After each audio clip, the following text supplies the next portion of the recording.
What's going on, JMU Nation? I'm Kevin Haswell alongside Harry Holtzclaw, and we're back for another episode of DukesCenter. Harry, how was your weekend? Well, Kevin, it was pretty good. I got to go to a top 25 lacrosse matchup to open the Duke season when they took on UNC at Centera Park. Kristen Gaudian tied the game with a minute 26 to play and then won the game in double overtime.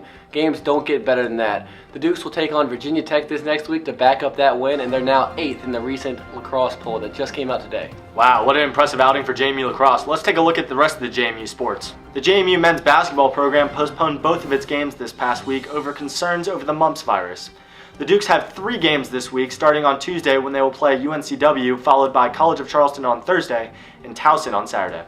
JMU women's basketball improved to 16-8, 12-1 the CAA when it routed Northeastern and beat Towson this past week. The Dukes never trailed for a second in either one of those games and are now in first place in the CAA after Drexel lost to Elon this past week.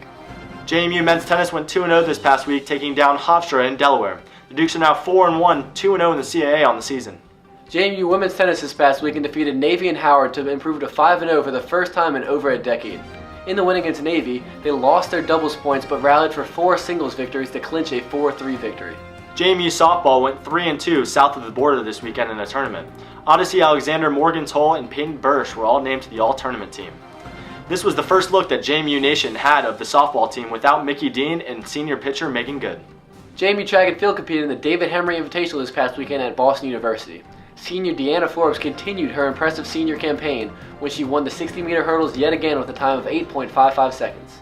Well, that just about does it for this week's episode of DukesCenter, but before we go, Harry, who's your JMU Athlete of the Week? Well, Kevin, we mentioned her earlier. It's Kristen Gaudian. The senior attacker had 5 goals against UNC, tying a career high and earning her U.S. Lacrosse Player of the Week honors. Yeah, mine's JMU softball freshman pitcher Peyton Bursch. She pitched 19 2/3 innings, only giving up 2 earned runs over the weekend south of the border. Thanks for joining us.